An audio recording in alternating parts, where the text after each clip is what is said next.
that's really what I try to do with everybody around the film, is create the environment where that individual can put their best foot forward. Like a parent.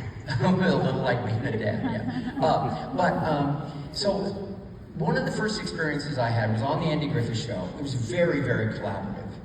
Very well written, organized, a lot of laughter on the set, but also a lot of hard work. And the actors were allowed to speak up and pitch ideas and make suggestions for little changes and so forth.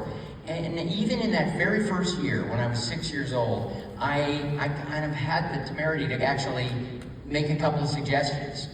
None of them were taken. It really kind of pissed me off. But I will never forget, in the second episode of the second season, I had just turned 7, and we were rehearsing, which meant we didn't have our wardrobe on, there were no cameras, we were just going through the script, and I was supposed to come in the courthouse, open it up, and say, "Hey, Pa," and the line. I don't remember what the line was, but Otis was there, and Barney was there, and Andy, of course, was across the way.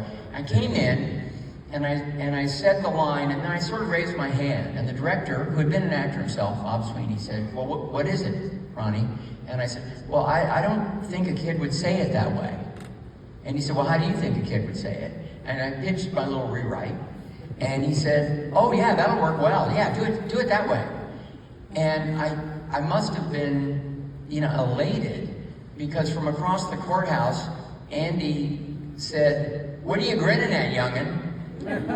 He actually talked that way in those days. And I said, "Well, that was the first idea of mine you've taken."